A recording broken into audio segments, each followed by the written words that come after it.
நம்ம முகம் Dubai வீசால stamping ஆகுமா அப்படின்னு காத்திருந்த நாள்ல இருந்து உலகத்திலே உயரமான புர்ஜ் கலிஃபா அதே துபாயில தன்னோட முகத்தை வர வைக்கக்கூடிய ஒருத்தர், பயங்கர பேஷனட்டான ஒருத்தர், ஹானஸ்டி அண்ட் டெடிகேஷனா கண்டிப்பா இவரை சொல்லலாம்.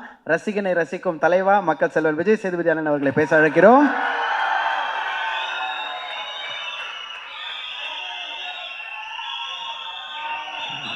எல்லாருக்கும் வணக்கம். இந்த மதுரை மண்ணின் மைந்தனை வாழ்த்து வந்த உங்கள் அனைவரையும் வருக நான் வரவேற்கிறேன். நன்றிப்பா, விடுதலைக்கு வந்து இதே மாதிரி ஆதரவு கொடுத்தீங்க. சூரியோட எல்லா படத்துக்கும் உங்களுடைய பேரன்பு அவன் மேலே பெருமழையாக பொழியட்டும். எனக்கு என்ன இருப்பா, டைம் ஆச்சு, தேட்டருக்கு படம் பார்க்க வந்துடுவாங்க, சீக்கிரம் பேசணும்.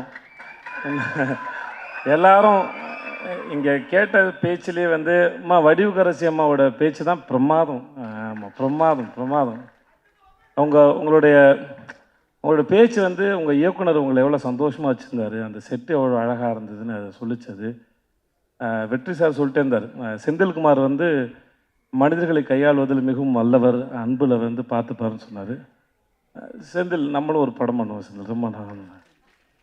எனக்கு உங்கள் எல்லாம் தாண்டி அவர் பக்கத்தில் உட்காந்து உங்களுடைய அது பெரிய மூத்த சகோதரனை போல் ஒரு தகப்பன் சாணத்தில் உட்காந்து உங்களை ரசிச்சுட்டே இருந்தார். வெற்றி சார் வந்து குதிச்சுக்கிட்டே இருந்தார். அது மாதிரி எனக்கு உங்களை பற்றி முழுசாக எதுவும் தெரியாது, பட் ஆனால் கேட்குறதுக்கும் கடைசியில் வடிவுக்கரசியமாக பேசும்போது அவங்க எவ்வளோ கம்ஃபர்டபுளாக எவ்வளோ சந்தோஷம் ரசிச்சிருக்காங்க, எவ்வளோ விஷயத்தை அப்சர்வ் பண்ணியிருக்காங்கன்னு தெரிஞ்சது. ரொம்ப நல்லா இருந்தது, சந்தோஷமாக இருந்தது. ஸோ உங்களுக்கு முதல்ல வாழ்த்துக்கள். அப்புறம் யாராவது ஒருத்தர் ஜெயிச்சு வந்தாங்கன்னா அவங்களோட ஆரம்ப கட்டம் வரைக்கும் தான் நமக்கு மோட்டிவேஷன், ஓகே இங்கேருந்து வந்துடுவாங்கன்னு.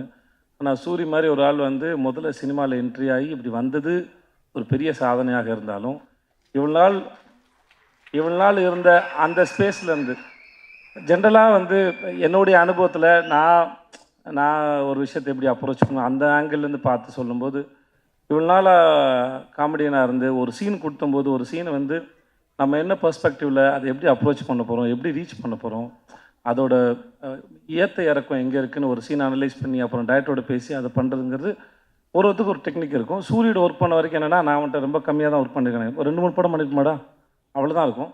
ஆனால் ஒரு சீனுக்குள்ளே இந்த காமெடியை மட்டும் தேடின ஒரு மூளை வந்து ஒரு ஸ்டேஜுக்கு அப்புறம் இத்தனை வருஷம் ப்ராக்டிஸ் பண்ணிட்டு அதை எப்படி ஒரு ப்ரொட்டகனிஸ்டாக கதையின் நாயகனாக வந்து அதை ப்ரெசென்ட் பண்ண போகிறோங்கிறத யோசிக்கிறது அது பெரும் கஷ்டம். அது ஏன்னா ரொம்ப நாளாக ஒரே ஃபார்மில் யோசிச்சுட்டு அதுலேருந்து உடைச்ச இன்னொரு ஃபார்ம் உடைக்கிறதுங்கிறது.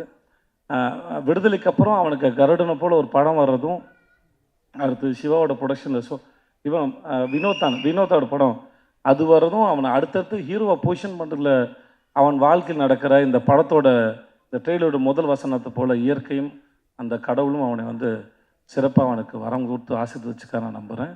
அவனோட அடுத்தடுத்த படங்களும் அவன் மேலே ஒரு நல்ல ஒரு எதிர்பார்ப்பை ஏற்படுத்துது. அவனை ஹீரோவை மோல்டு பண்ணுறதுக்கும் அது ரொம்ப அழகாக வடிவமைக்குதுன்னு நான் அதை பார்க்குறேன். அதை பார்த்து ரொம்ப ரசிக்கிறேன் நான்.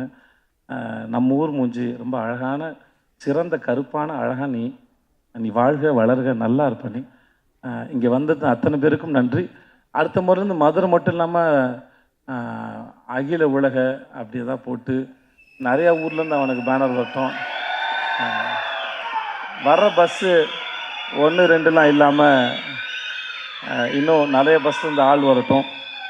வாழ்க. நன்றி. வந்து நான் இருக்கும். நன்றி. தேங்க்யூ.